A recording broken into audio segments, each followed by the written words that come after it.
Okay, my name is Robert Force. Welcome to Bootcamp for Dulcimer.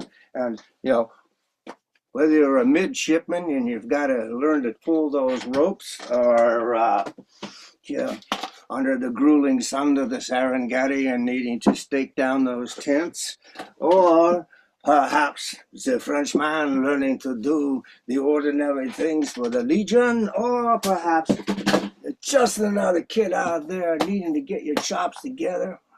That's what this class is all about. We're going to be talking about the first 5 chapters in this book that was written now, been published out for 51 years. Oh, good Lord.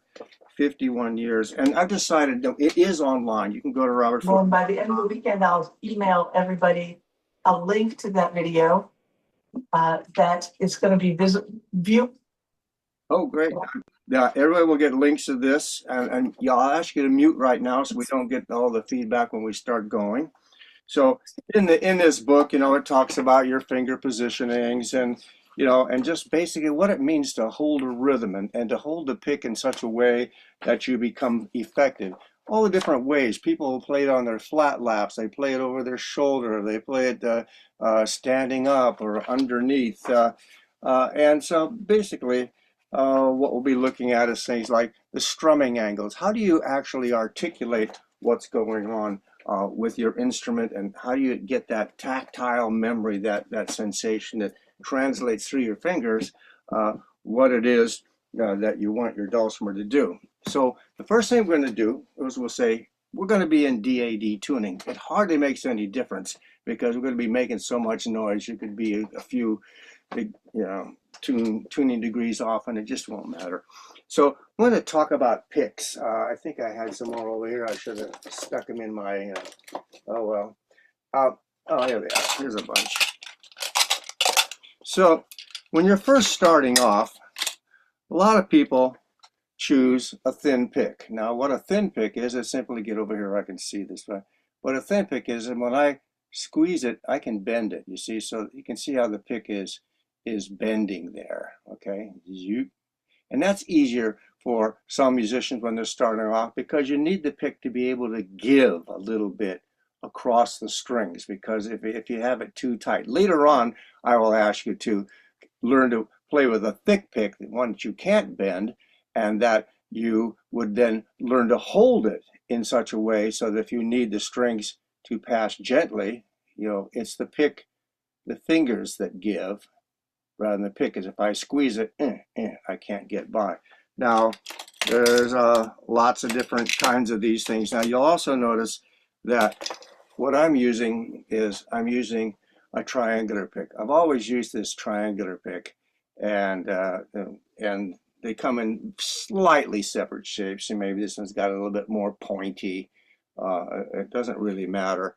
Uh, in fact, if it's a little bit rounded on the end, as you come across the strings, and as you're coming across the string and you come at an angle, if you miss your angle of straight across, it kind of helps you slide over. So as you're doing all this kind of stuff where you're sliding, if you hit it straight on or you hit it at a little bit of an angle, there's just like a boat going through the water, this little end curve. Now, why this large pick? A lot of people play with those guitar style picks that are, frankly, I don't like them. Never have used them, because with the pick like what we're going to be using today is that when I hold it in my hand, a lot of people are going to hold their pick like this, okay, because that's what they were learned, that's the way to do it. Uh, I suggest, why not try it this way? It's what I've done for 50 some plus almost 60 years, holding the pick this way, because to me, then the pick is in the middle of the hand and it's balanced, so that when I bring my hands together and come down over the pick, yeah, I have that balance. Plus the fact is, over the years, if I playing really, really fast, can't even see it, and the pick ends up turning a little bit in my hand, I can just take that other finger and go to the other point. So, it's been a long time since I've flipped a pick out of my hand, and you'll get that. And one of the things that I suggest right now is always carry a pick. Carry that pick and do this with it. Fiddle with it. Fiddle with it all the time so that you don't even know it's in your hands. And you know. And so this idea, it's the same thing that they teach beginning violin students when they give them their bow and say, learn to walk that bow all the way up and all the way down so you have a feeling of what that is. So I always carry a pick, and when I'm strumming, I will walking, I will oftentimes be just strumming on the seam of my pant. Well, any place you've got sort of a little bit of a resistance, you know. So obviously this seam of a blue jean or something like that, or maybe the edge of a belt. You know, the idea is that you've got all this time, and you need a million repetitions of this to go on, you know, to simply say, all right, I don't think about what my right hand does anymore. Like any sport, and let's face it, at this level, Dulcimer's a sport. You know, you train your body to do certain things, and then you forget about it because it will do what you ask it to do when you do it, when you want it to do it. So we'll cover all that later. Like we'll get to the boot camp part of this. I guess the last thing I want to say about picks is, you know, carry them with you. Try to find one that's, you know, you just go over there and walk into a music store and just grab the pick and do this to it. If it doesn't bend, then it's too much. Here's a medium. Yeah, I can bend it a little bit. Maybe I got a thin in here. I don't know. It doesn't matter. Point being is that each one of these picks gives you a different characteristic, and as you become a better player, you increase your ability. Now, some people are really enamored with this thing called a Herdem pick, which has 3 different points on it.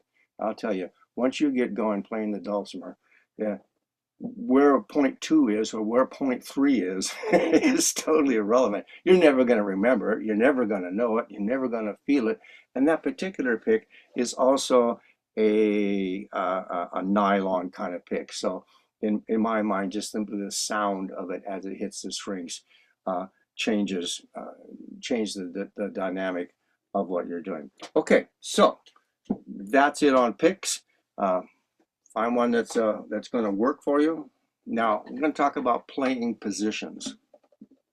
Most people these days have learned an Appalachian tradition, and their Appalachian tradition is to play it on their lap. And this sort of gives you this stroke thing where you're going like this all the time.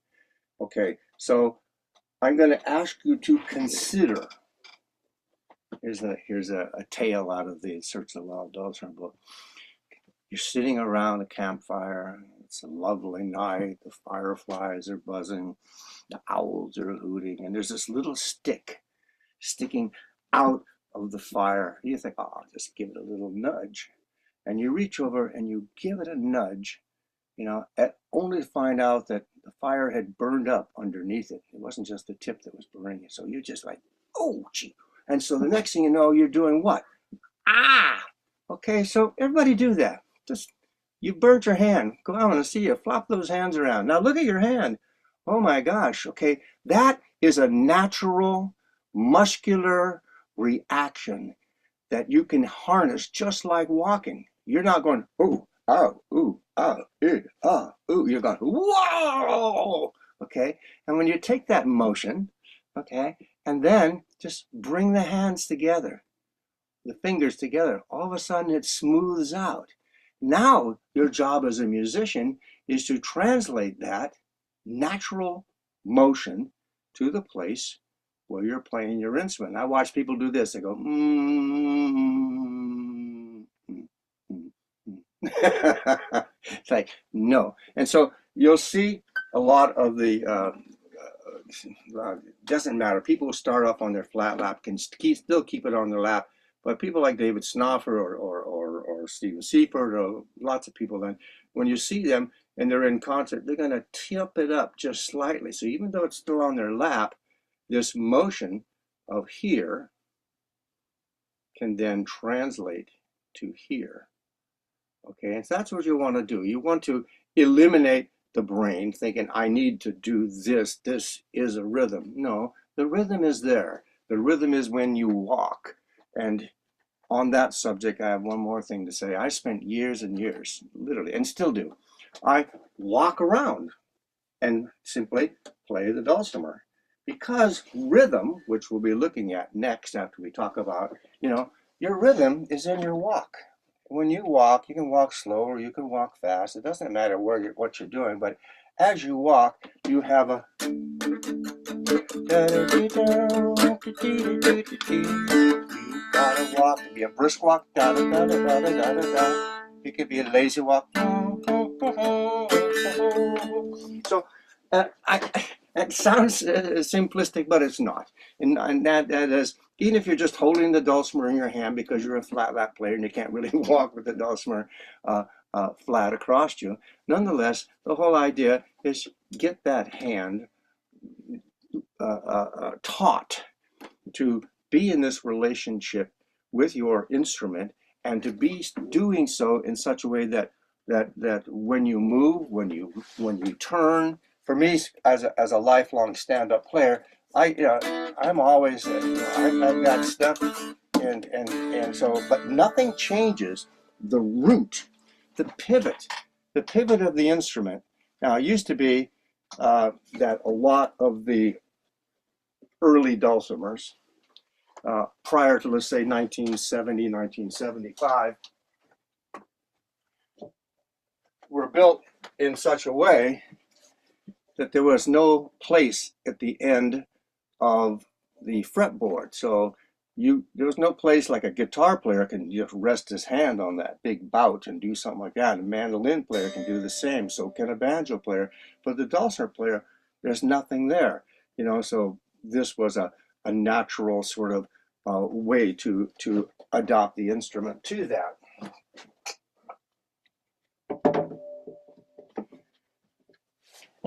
As dulcimers began to be involved, accommodating other styles, you begin to see that more room was left to the back. So check your instrument. You got a little bit extra room there, because no matter where you are, that little extra spot where you can post and play is going to give you more rest, more capacity, and if you're finger picking, once again, a place to post your instrument. Okay, that's the preliminary. Now we're going to play. And what I'm going to do is I'm going to start playing and I'm going to talk through things with you, and you'll be able to hear me. And I was looking for, I have a tape over here. Once upon a time, my record company, not my record company, but the one I recorded for Kicking Mule Records, put out a teaching tape that was recorded live at the Los Angeles Dulcimer Festival in the early 80s. And so I'm thinking maybe I should just put that out again, or put it online, or let somebody just like, because once you just turn that thing on and you sync with what's going on, you can you'll see you can fall back into the groove of what I'm asking you to do. So what we're going to do first is we're going to take our left hand or right hand, which way you are out there, and we're going to mute the strings. Why? You've all walked into a room with 50 dulcimers doing this, and you can't hear anything. Okay, so what I'm going to ask you to do is to lay one of your fingers. We really won't be doing much of this. We'll do a little bit of this later on, but right now we're focusing only on what that right hand can, could, and should be doing. So what we're going to do is we're going to lay our fingers. So listen to this. By putting my finger just lightly across the edge here, not out here because that deadens the total strings, but just right here, so there's just a little bit of ring left in the instrument, then you'll be able to hear yourself and focus on the strum. So we're going to start that flopping motion. Okay, and once again, if you're a flat lap player, I encourage you to turn the thing up just a little bit on your left so that you can do this strum here. I've seen people do it this way. It's really tough. You notice that my whole arm is moving now instead of just the wrist. And like any good sport, the least amount of effort you put into it will create the best result. Okay, once again, you're trying to create a muscle memory that doesn't require you to think, oh, I need to do this next. So here we're going to do, we're going to cover that bass, that right here, and we're going to just start strumming.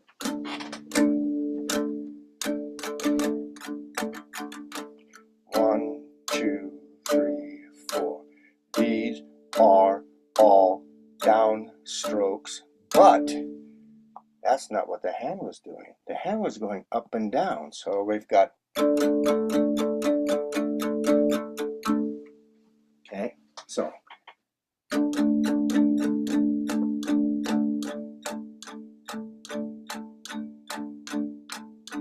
you are now doing what's called a pulse. Has no beat.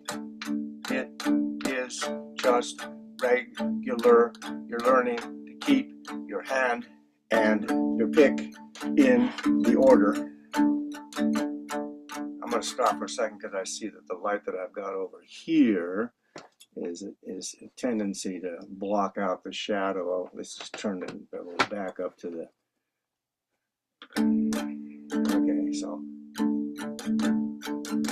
now I'm going to add a beat. So I'm going to do this beat. I'm not going to try to describe it to you. It's down, down, up, down, down, down, up, down. But that's your intellect. You want to bypass it. Just listen and try to duplicate it.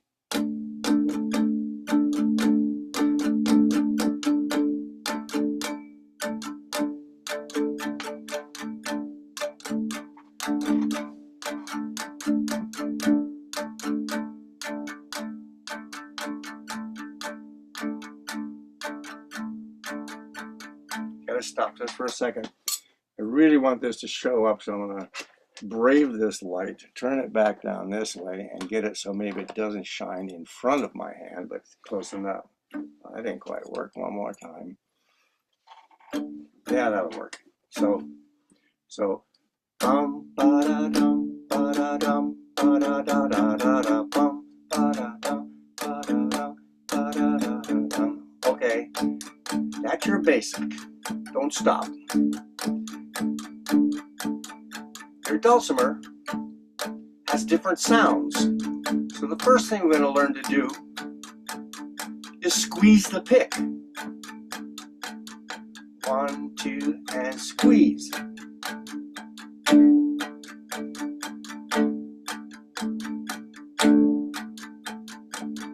That's the easy way to get a beat.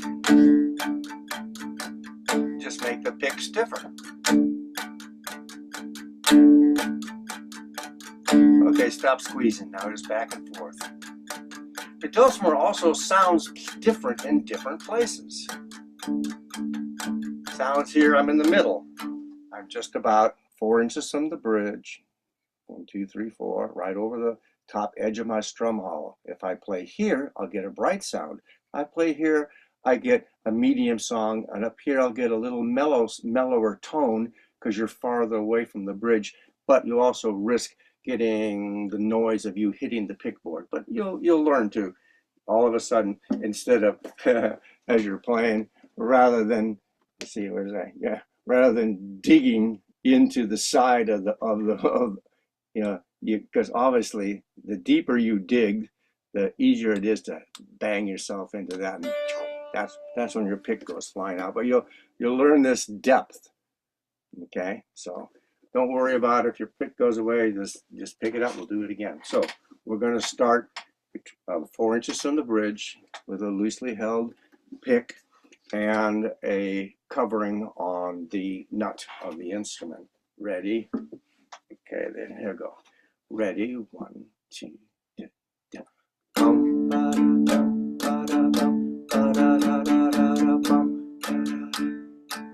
Now go back to the bridge.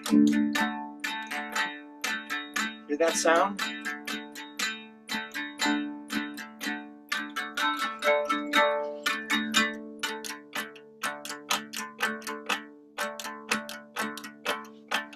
Now the middle again.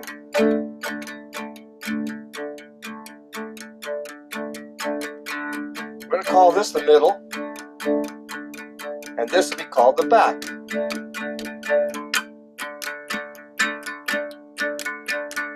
Middle and forward.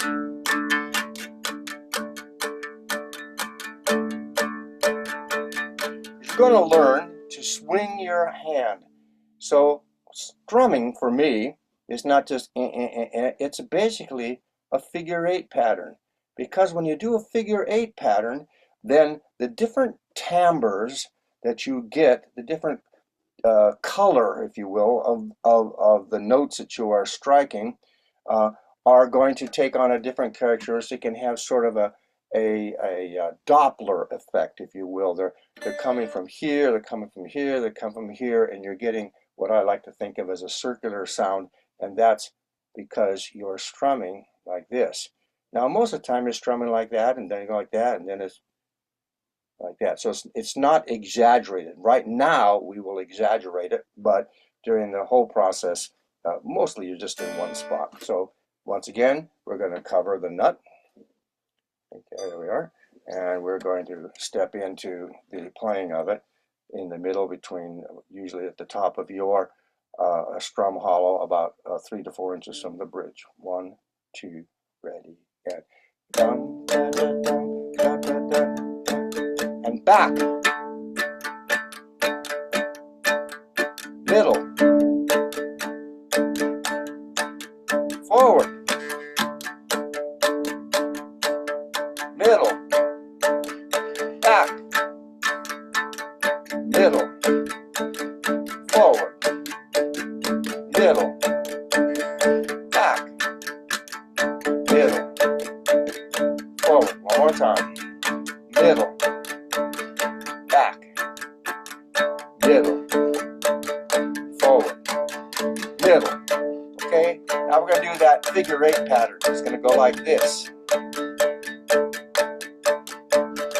Middle, middle, back, back, middle, middle, forward, middle, middle, back, back, middle, middle, forward, middle, middle, back, back, middle, middle, forward, middle, middle, back, back, middle, middle, forward, middle, middle, back, back, middle, middle, forward, middle, middle, back, back, middle, middle, forward, middle, back, middle, forward, middle, back, middle, forward, middle, back, middle, forward, middle, back, middle, forward, middle, back, middle, forward, middle, back, middle, forward, middle, back, middle, forward, middle, back, middle, forward, middle, back, middle, forward, middle, middle, middle, and rest.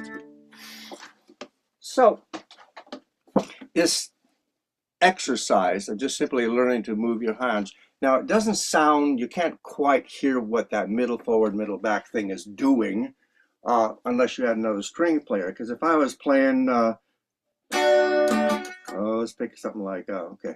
I'm in the middle, but I want that treble to really punch out.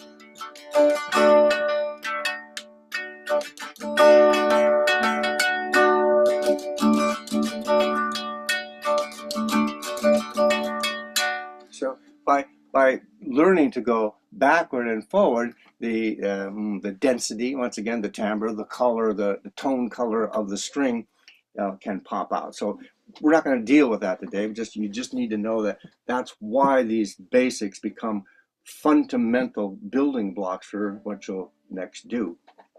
Okay, now we're going to talk about the angle at which you strike the strings. We already know that you're going to hold the pick in a way that's comfortable.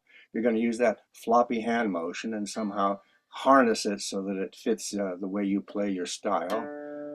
Okay, auto harp style. Okay, it's the same behind the back, you know. Doesn't matter.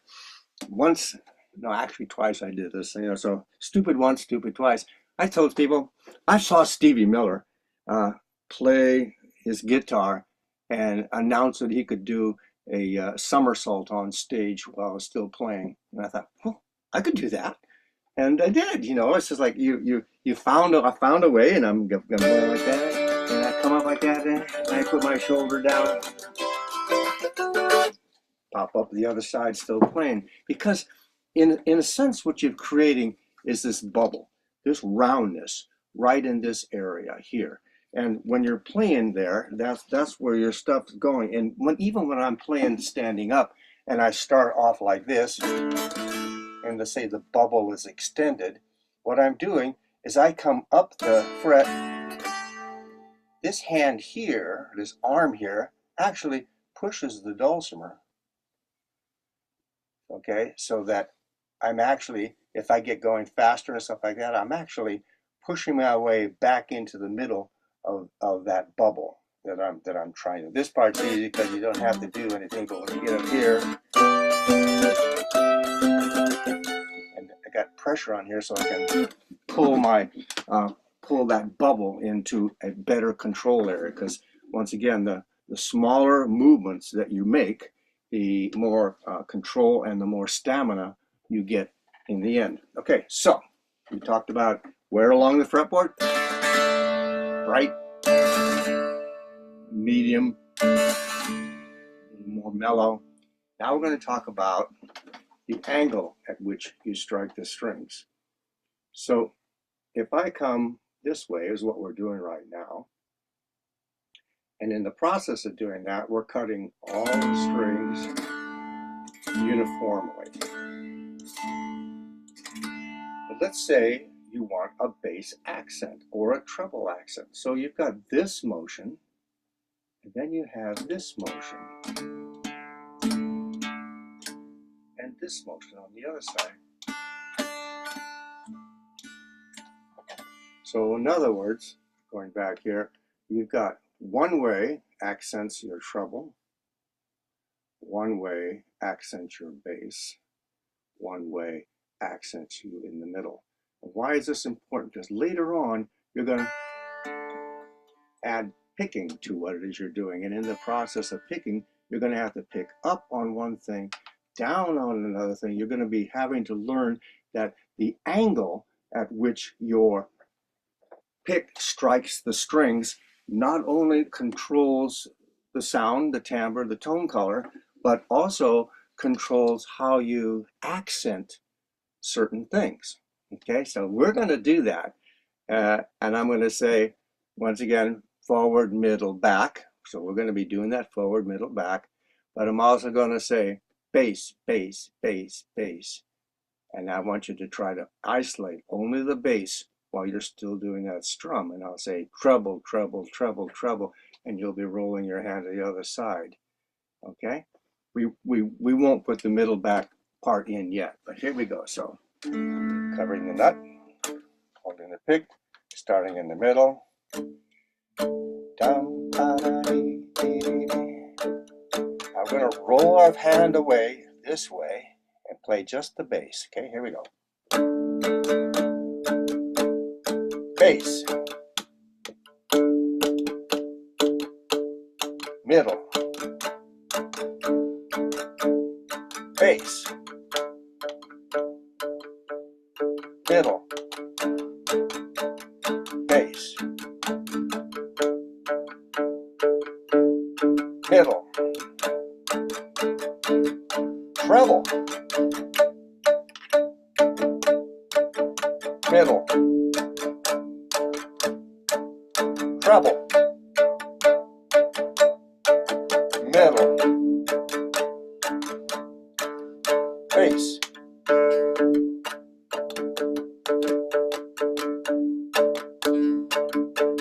middle, treble, middle. Okay, are you ready?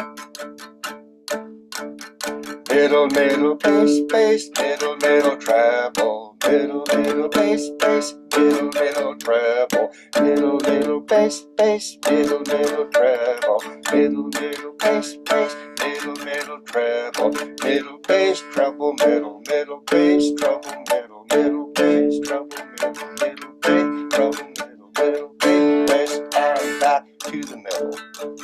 Now, here's a real fun thing. When I say back, we're going to go back here. We're going to say only the bass. Middle, middle, middle, middle, back, bass, bass, bass, middle, middle, middle, and back, bass, bass, bass, middle, middle, middle, and back, bass, bass, bass, middle, bass, middle, bass, middle, bass, middle, bass, middle, bass, middle, bass, middle, bass, middle, bass, middle, middle, middle, treble, treble, treble, treble, treble, middle, middle, middle, and treble, treble, treble, treble, middle, middle, middle, and treble, treble, treble, treble, middle, middle, middle, and treble, treble, treble, treble. Woo! Okay, so once again, so now to review, yeah, I did actually spend some time in front of the blackboard as a teacher. So one of those pedagogical items is that we learned to hold a pick. We learned the muting. We learned to find a different place along the fretboard, and we also learned to define at an angle the different types of tones that we wanted. Okay, so those truly are the fundamentals, and you'll go over them again and again and again. And I encourage you, and it's a natural order of things. Sooner or later, you will not think about this stuff. Once again, that muscular memory, you know. I always marvel at the fact that you see those outfields, and 300 feet away, the ball goes crack, and all of a sudden, they're already running. Okay, they're already gone, but where that ball is going to come down, because somehow that perception, that sound, that movement of the bat. I mean, maybe the ball's only traveled 14 inches off that bat, you know, but they know where it's going to come down, and that's what happens to you as a musician. You know when you want that treble, you know when you want that bass, you know that it's an artifact. It's too much to be doing it all the time like we're doing it, you know, because most of the songs are just going like that. But all of a sudden, you want it to be a little brighter, and so you move to the back, or you want that funky sound. And so you're moving to the bass, and you're, you know, so this idea, funky, harsh, light, trebly, tinny, bright, mellow, gutsy, it's all available with this pick and your placement and angle at which you strike the strings on your dulcimer. Okay, so music has to have a beat. So we've kind of learned a little bit about beats. So the next thing we're going to do, we're going to start to integrate the right hand just a little bit, okay? And the first thing we're going to do is simply as simple as doing nothing more than lifting up on this.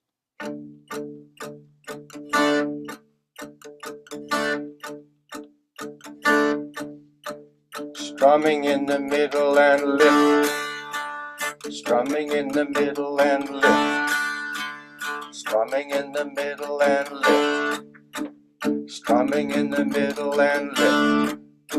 Strum, lift, strum, lift, strum, lift, strum, lift, strum, lift, strum, lift, strum. Now we're going to have the string here, whoop, whoop, whoop, come up only once. Da da da da dum, da da da da dum, da da da da dum, da da da da dum, da da da da dum, da da da da dum, da da da da dum, da da da da dum. Now we'll do it every other beat.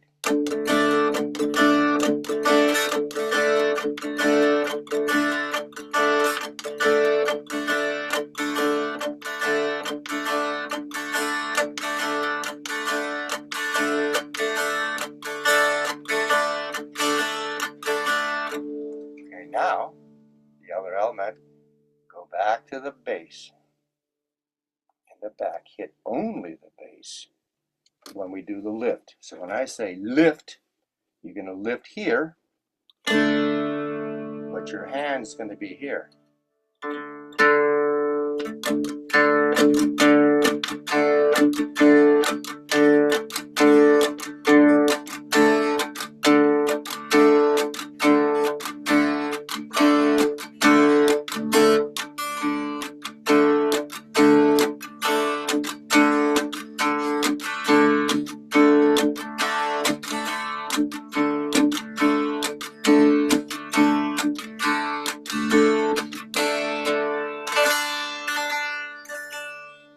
Okay. Next is the fun thing. Oh, okay, and some of you have played for a couple of years, and you know, Joelle and Lapita, she loves doing this. I do it a lot of my stuff, and that's basically the triple strum.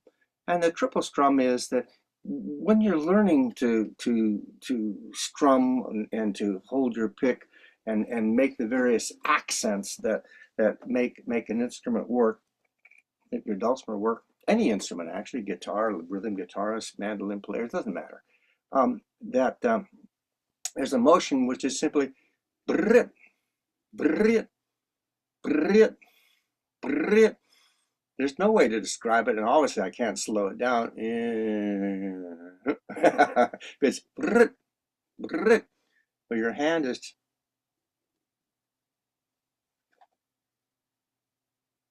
okay. So we're going to cover up here, okay, and we're going to try that just.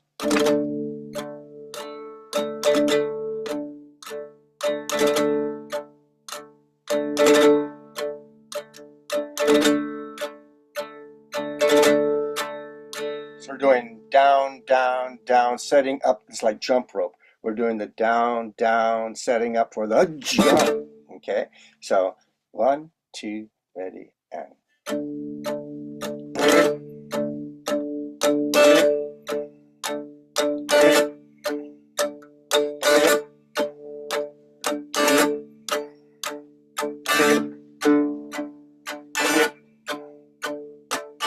Now, when you're doing this time, the brrrr, lift that finger up. Here we go.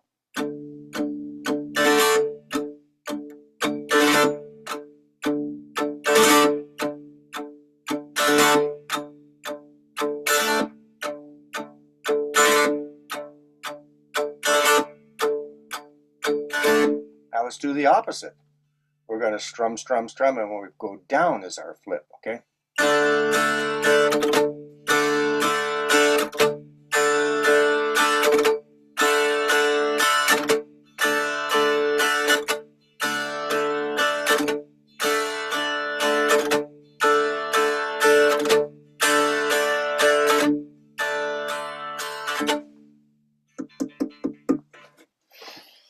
So these techniques, are things you can review, and you can go back to the book, or you can watch this tape, when I send it to you after we finish it. But once again, these are exercise. That's why I call it boot camp for Dulcimer. These are not necessarily things you are going to bring to your repertoire of playing all the time.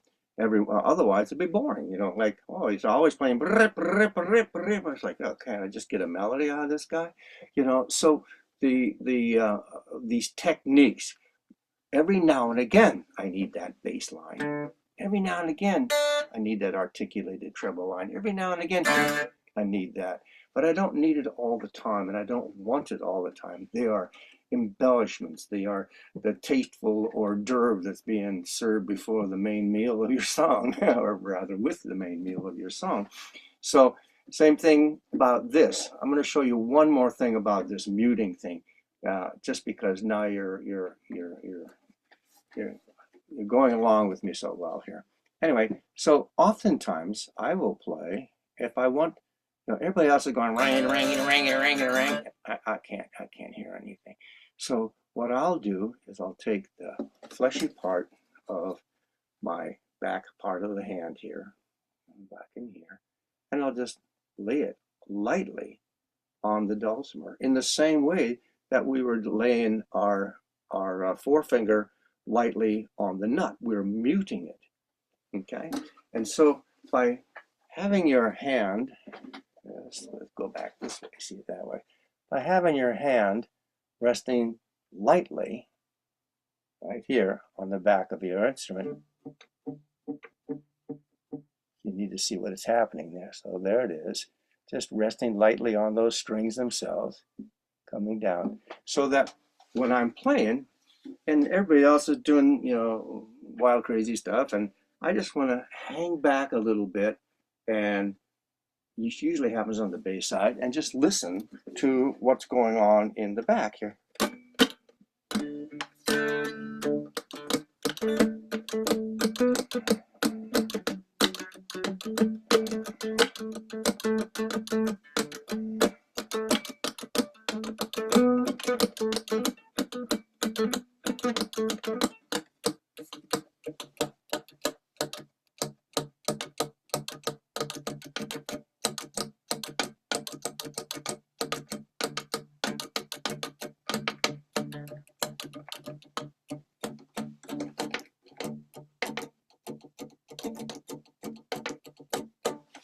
And you'll find that that technique, you will actually reach into it and embrace it. Now I can't show you. I will show you in context of a tune. Let's say I'm playing along.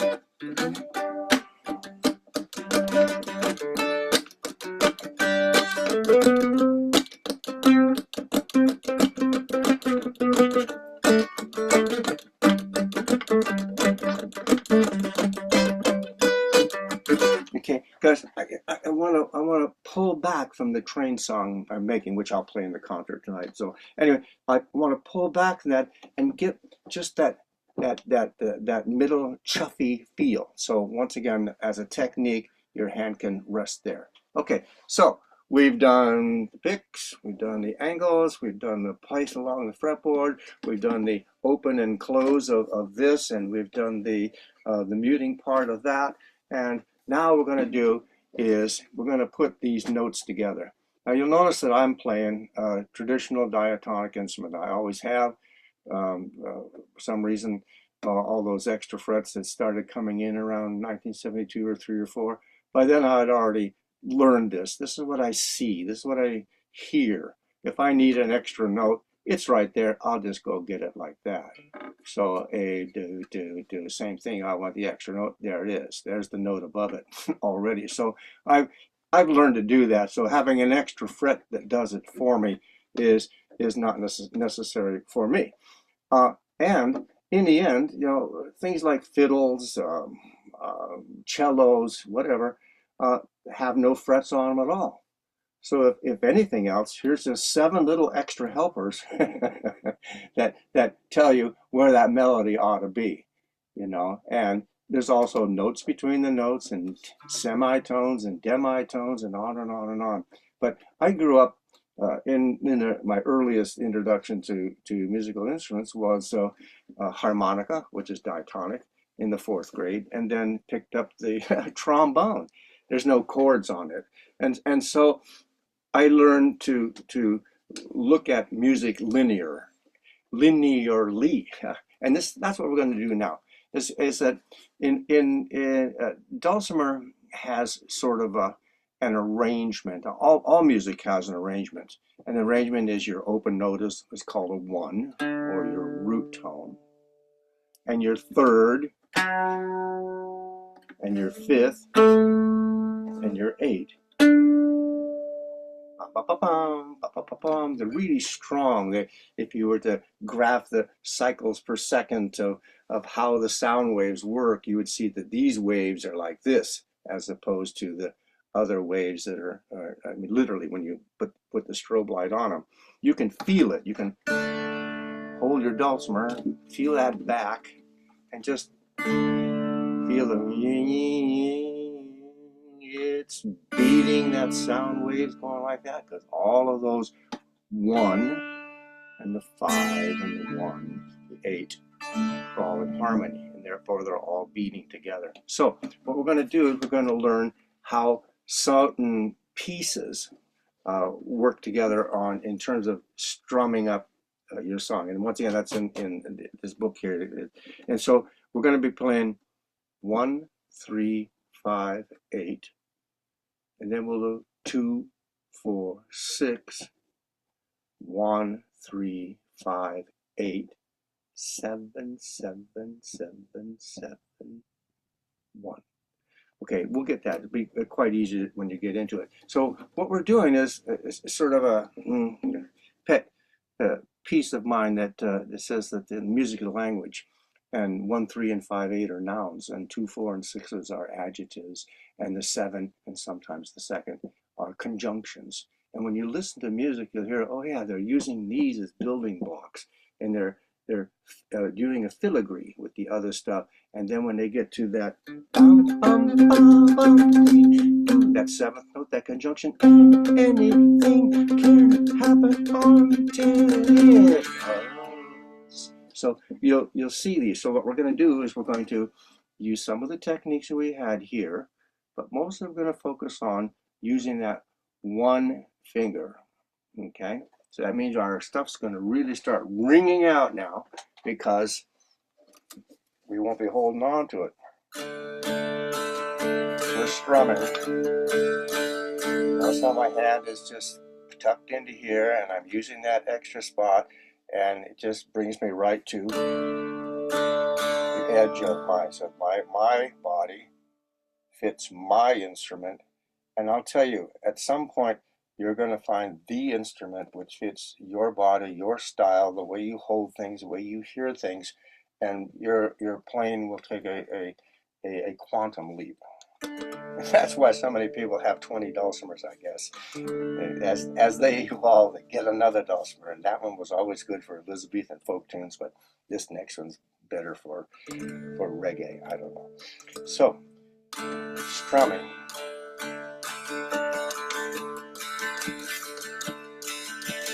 1, 3, 5, 8.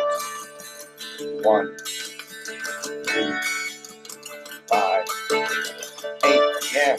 Now, what I do is that I'll find myself sometimes using a back finger to go up, and then using my forefinger as a cover. So I'm going to try to do like that. But sometimes I lose myself and I'll be boop. Okay, whoops, I'm not supposed to do that. But I've learned to use the back finger as an anchor and be able to reach all these other places with my other fingers.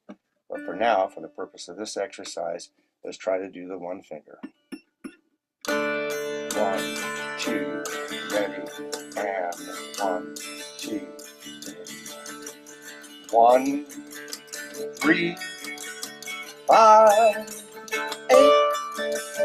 1, 3, 5, 8. 2, 2, 4, 6, and hold, and 2, 4, 6, and hold, and 1, 3, 5, 8.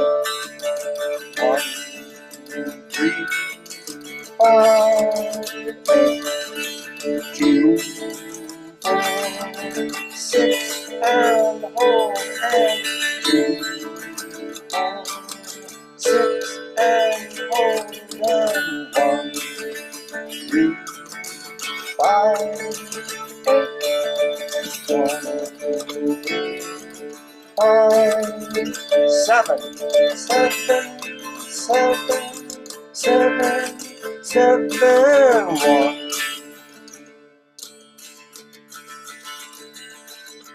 1, 3, 5, 8. 1, 3, 5, 8. 2, 4, 6, 2, 4, 6. 1, 3, 5, 8. 1, 3, 5, 8. 7, 7, 1. On the bass string now. 1, 8. 1.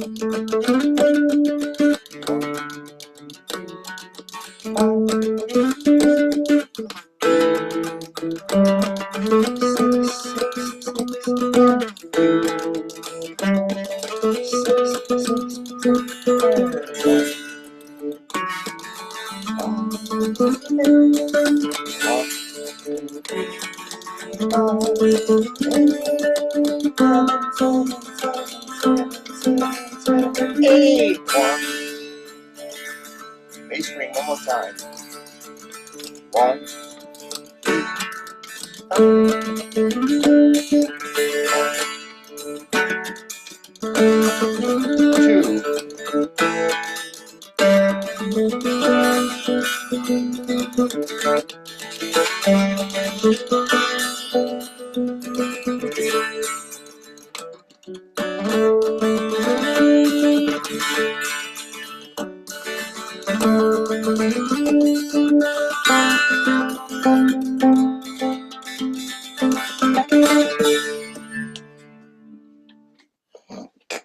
So, here's the deal.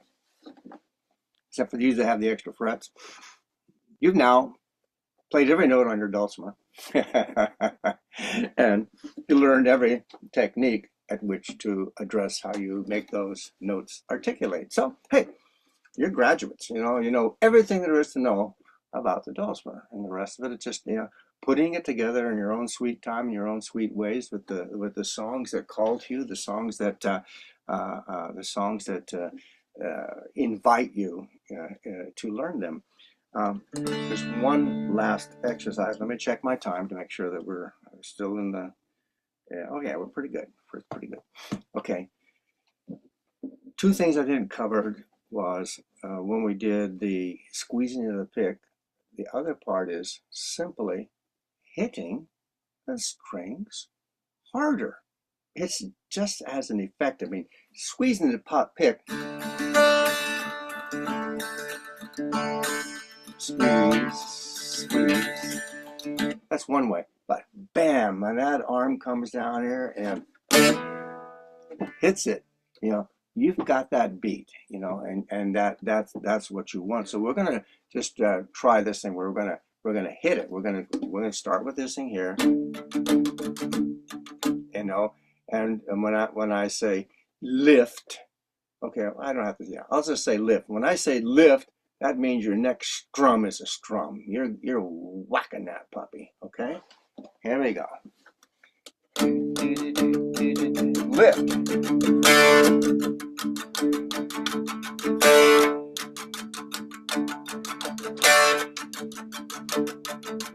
Bang. Bang. Bang.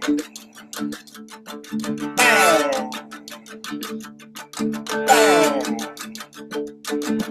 Oh yeah, we got rock and roll, gonna make that beat go. Oh yeah, oh yeah. Now notice how I went back here because I wanted it to ring out a little bit. Oh yeah, oh yeah, oh yeah. Oh yeah. Oh yeah. Oh yeah. Now we'll throw that covering in where you're covering the back end a little bit. Oh yeah. Oh yeah. Oh yeah. Oh yeah. Okay, so most of that's just to illustrate that as you step down the road and you entertain other tunes, and some of them present themselves as wanting to be a little gutsier than jambalaya, catfish pie, meal mile. It's just like all of a sudden you want the dynamic of your song to move, instead of just here's a song and it goes along and it's got a bunch of words and all the notes are okay, but it's melodic and it's kind of really nice. But sometimes you just got to get the wild yah-yahs like that. Jambalaya, catfish pie, Billy Gumbo. So you find your way into these things. Okay, I have one last thing for you. Okay, and I say this for last because it's hard. What we're going to do is we talked about everything with pick, we talked about the angle and the direction you're going to be playing. We talked the muting and unmuting and different types of muting, muting with the hand, muting with the string. And we talked about places along the fretboard that sort of notes kind of group themselves together. And we talked about wanging the thing to get that extra volume out of it. And we talked a little bit, we touched it when we talked about. Okay, that's a function of speed, nothing else. Speed, muscle memory, etc. How do you get that speed? I remember once I was at a folk festival in Tucson, and it was so hot. The people who had hired me to come down and play for them said, no, we're just going to lay here in the shade and drink beer because, it's just too hot. And when it's too hot in Tucson, Arizona, and even the natives are lying under the scarce shade of a paracantha bush or something like that. I couldn't do it. I was at a festival. I wanted to play music, and I heard this sound off in the distance, and it was going. I said, "What's that?" And I just started duplicating it, and walking until after a short stroll through the burning heat of the near desert there, I came across a cicada at eye level, and it was going, and I was going, okay, and I don't exactly attribute that to the concept of my learning speed, because I was actually fast enough by then to do that. But there is an element of forcing your body, just like any other exercise that you're doing. It says, okay, the next few hundred steps are going to be at 60 steps a minute instead of 30 steps a minute. So what we're going to be doing is you're going to be choking up on that pick a little bit, and we're going to do just simply slow to fast. Then we're going to back off, and we're going to go slow to fast, to strumming. And we're going to back off and do slow to fast. And when we get to that fast part, I'm going to count to 10. So you can learn to sustain it. Okay, oh, I can't make it. Oh, no, okay. So, but you can. That's why we're only doing 10. And here's the trick. The trick is your strings give like this here. I get here. See how your strings are giving, okay? Back here, they give less. So when you're starting to go fast, your hand is actually coming back to here, because all of a sudden those strings, they're not squirreling out of the way as much. So here we go.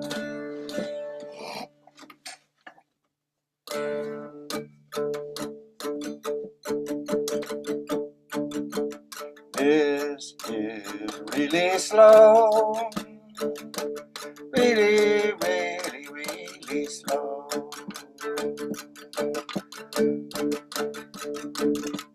Way down on the Swanee River, really slow. Going to pick it up a little bit, gonna pick it up a little bit, gonna pick it up a little bit. Mama little baby love short and short, and mama little baby love short and red, short and red, short and red. Mama little baby love short and red. I'm gonna have to go faster. Listen to the jingle, the jumble, and the roar as she glides along the woodland to the hills by the shore. With the mighty rush and gin and the lonesome hobo's wall, riding the breeze and the dawn of Ashland. Now we faster.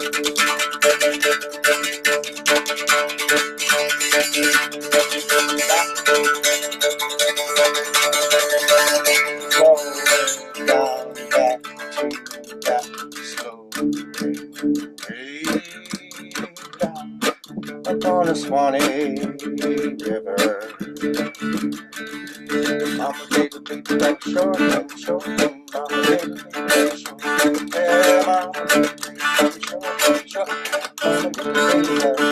And I listen to the jumble and the roar as glide along in that river, and here we go, we're really fast, we're really fast, we're really fast, we're really fast, we're really fast, and now going back to that lazy Swanee River. And the next time we do this, we're going to get up and count to 10 as we get fast. So here's our Swanee River stroll. Little bit faster. And a little bit faster. And a little bit faster.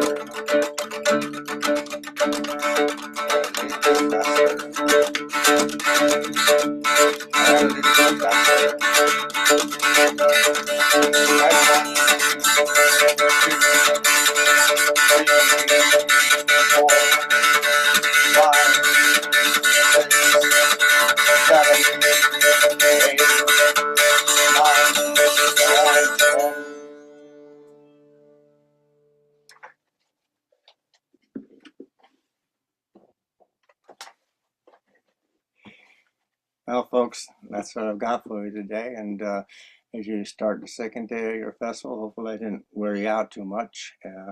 But finding these elements of the strum, the balance of how you hold that instrument, the actual mechanics of the instrument itself, and how does it fit your style of playing, and is there room for you to do what you want to do, and all of these elements, the angle at which you strike it, where you go along the fretboard, muting, unmuting, muting with the back of your hand, muting with the front of your hand. One last thing I didn't show you, and I think we have just enough time, because it's the cute part. Oh, we don't have any time, but every place on here is a harmonic. Don't be afraid to go looking for them and find them, because they add that last little mathematical surety to the sweetness of the beautiful instrument we play. And thank you so much for being here today. And good luck with the rest of your classes. I'm sure you'll have fun. Thank you, Robert. That was wonderful. Okay. Bye, y'all. And I will send these tapes out to you, so you will get that, okay? Thank you.